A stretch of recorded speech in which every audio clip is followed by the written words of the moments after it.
I love etymology. I love the origin of words.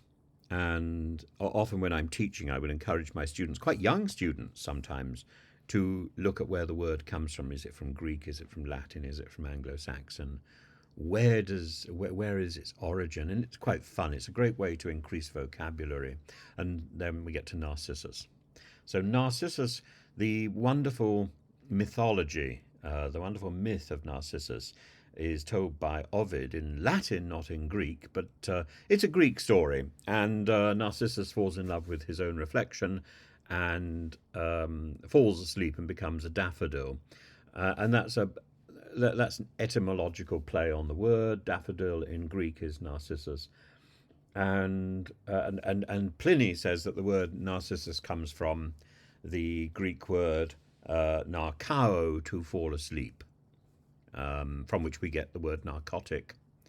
And I think this is a wonderful idea. The to be narcissistic, I think the first time that word is used is by Coleridge in 1822. Coleridge, the poet, who was himself experimenting with narcotics, with opiates, and wrote poetry under this influence, and then didn't manage to finish it, and all that sort of stuff. But in the end, there's a link between the sort of onanistic self-obsession that is described by Boris Johnson, where he talks about Dominic Cummings and his crowd becoming a totally disgusting orgy of narcissism, self-love, and the sort of self-indulgent self-reverence that we got yesterday from Dominic Cummings, like a schoolboy preening himself. Probably the first time we've ever seen him with a tie, but nevertheless his shirt was unironed, as was the jacket which he casually flung on the back of a chair. And preceded by Lee Kane, who I think we should ever after refer to as his harbinger, the person who goes before and proclaims the way. And he was equally as desultory and dismissive of, but in a quieter way, of the enquiry, as Dominic Cummings definitely was. But we come back to this totally disgusting orgy of narcissism, and one of the WhatsApp messages suggested that Boris Johnson was in some sort of Jaws mode, in terms of a sort of or is it Onan the Barbarian's Jaws mode approach. I don't quite know what that means, except it's language designed to belittle Boris Johnson, but it doesn't mean anything. It's just language, and that I think is something that ran through yesterday. There was a lot of language, and it was language which Hugo Keith says contributed to the toxic atmosphere. Added to which, there's also the story about the misogyny, how Dominic Cummings would personally like to handcuff a particular number 10 official, a female number 10 official, walk her from the building. That woman must be out of our hair. And his response was, well, I said worse about the men, so he's not a misogynist. But it's disturbing. It's disturbing. It's a disturbing perversion of language. He called the cabinet feral. He called Matt Hancock a proven liar. What's the difference between a liar and a proven liar?